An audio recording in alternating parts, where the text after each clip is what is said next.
Hey guys, welcome back to the Indica Observer. Today we will discuss the gruesome attack that happened in Kashmir's town, Pahalgam. The horrifying events that transpired in Pahalgam, Kashmir on 22nd April 2025 is not just an attack, but they were a ruthless, heartless slaughter. An attack that left behind grieving families, shattered lives, and a community struggling to understand how such an atrocity could happen in a place as peaceful and as serene as Pahalgam. On 22nd April, Pahalgam, one of the Kashmir's most beautiful and peaceful tourist destinations, was turned into a scene of terror. Pahalgam, often referred to as mini Switzerland, is a picturesque valley that attracts tourists from around the world. It is a place where people come to unwind, take in the beauty of nature, and experience the tranquility of the Himalayas. But instead, it became the site of a gruesome attack when terrorists disguised in military uniforms targeted innocent civilians. Now, these were not combatants in a war. These were everyday people, families, tourists, and civilians who had come to enjoy the serenity of Kashmir. The terrorists who had crossed into Indian territory from the farthest reaches of the line of control hunted down their victims in cold blood. Their sole criteria? The religion of the individuals. A video that surfaced online later showed a witness saying terrorists killed the tourist suspecting he is a non Muslim. This brutality, this wanton disregard for human life is incomprehensible. There is no justification, no excuse. It is a stark reminder of the threat that could shatter years of hard work put into restoring Kashmir's image as a safe tourist destination. As news of the attack spread, reactions poured in from all the corners of the world. Prime Minister Narendra Modi, Donald Trump, and Home Minister Amit Shah were quick to condemn the attack. These leaders expressed their outrage on social media and spoke about the deep pain felt by the nation. Their words echoed the anger and disbelief of millions across India who had hoped that such incidents were a thing of a past. The timing of the attack was even more unsettling. Prime Minister Modi was out of the country in Saudi Arabia on an official visit when the tragedy struck. While the Prime Minister was dealing with matters of international importance, the people of Kashmir were left to deal with the horror unleashed on them. To make the matters worse, the attack occurred during the visit of US Vice President J.D. Vance to India.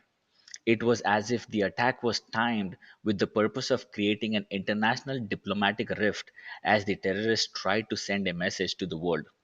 As JD Vance was engaging with Indian officials and witnessing first hand transformation of the country that has happened in the past 11 years, these horrific incidents reminded of the challenges that may loom over Kashmir. As the dust settled and the full extent of the attack became known, it was revealed that at least 26 people have been killed, including several tourists from different parts of India. Among the victims were people from Maharashtra, Uttar Pradesh, and even as far as Kerala, which is one of the southernmost state in India, where Kashmir being one of the northmost union territory. The terrorists showed no mercy and displayed the cruelty of their motives in the most horrific way. The responsibility for the attack was claimed by an affiliate group of Lashkar-e-Toiba (LET), a notorious terrorist organization with deep ties to Pakistan. This group, which has long been a thorn in the side of India, has once again showcased its brutal intentions, targeting innocent civilians as a part of a wider political agenda that aims to destabilize Kashmir and derail the progress that the region has made in recent years. Pakistan's involvement in such attack cannot be dismissed lightly. Recently, the Chief of Army Staff of Pakistan, General Asif Munir, I even made a video on that, gave a speech in which he called Kashmir the jugular vein of Pakistan, underscoring its strategic importance. His words, combined with the recent escalation in cross LOC firing by Pakistani army forces, points to a larger, more sinister game at play over here.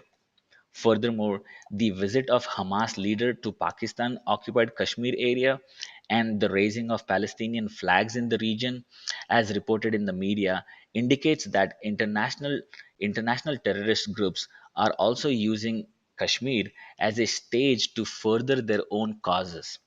In such a volatile environment, it becomes all the likely that this attack, while appearing opportunistic, could have been planned or even encouraged by external forces with vested interest in disrupting the peace process in Kashmir. Well, the past few years have been a testament to Kashmir's resilience. In 2024, the region saw the highest number of tourists ever recorded. This was a sign of hope, a message that Kashmir, despite its history, could once again become a thriving tourist destination. Places like Pahalgam, Gulmarg, and Sonamarg were witnessing a revival with new infrastructure, improved security, and a focus on sustainable tourism. Pahalgam, where the attack happened, often called as the mini Switzerland, had become the jewel of Kashmir's tourist circuit. Known for its pristine beauty and tranquil atmosphere, it was a place where people from all walks of life could come together and experience the heart of the Himalayas. But now, this tragedy threatens to undo years of progress. The attack in Pahalgam has sent shockwaves not just through Kashmir but across India. Tourists who had been looking forward to visiting the region in the upcoming months may now think twice before making this trip.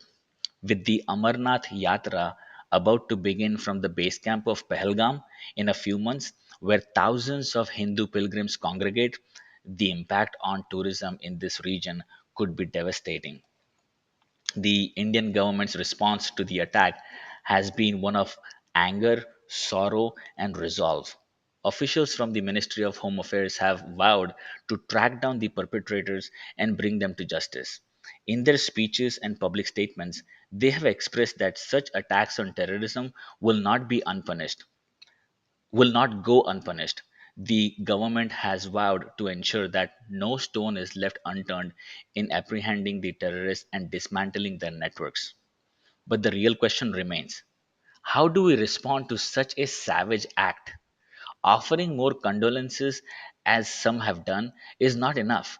What is needed is a response that hits back hard, one that shows the world that India will not tolerate these attacks on its soil, and that the safety of its citizens and the visitors of India will always come first. Among the most heart wrenching stories from the attack is that of a woman who lost her husband during the massacre. In a chilling encounter with one of the terrorists, she asked the terrorist to kill her as well, saying, "You've killed my husband, kill my son too, and kill me." The terrorist responded, "Nahi marenge, tum Modi ko jaake bolo," which means, "I won't kill you, go tell Modi." This meaning of this phrase remains unclear, but it hints at a deeper, more personal vendetta against the Indian leadership. This attack has united India in its grief and outrage, but it has also highlighted an important truth. The victims came from different parts of India, speaking different languages, practicing different traditions. The terrorists didn't ask about the language or background of their victims, they only cared about their identity. This is a clear reminder that despite our differences, we are all united as Indians. As citizens of India, we must set aside our differences, whether linguistic or cultural, and stand united against terrorism. These terrorists are driven by hatred and violence. Our strength lies in our unity, and only through unity can we overcome the forces of terror that continue to plague our world. In conclusion, the attack on Pahalgam is a tragic reminder of the dark forces that seek to destroy peace and harmony in our world. But it is also an opportunity for India to come together stronger than ever before to ensure that such brutality never happens again. The fight against terrorism is not just a battle for justice, it is a battle for the soul of our nation. And with that being said, I conclude today's discussion on Indica Observer. Thank you for watching. If you found value in this video, give it a thumbs up.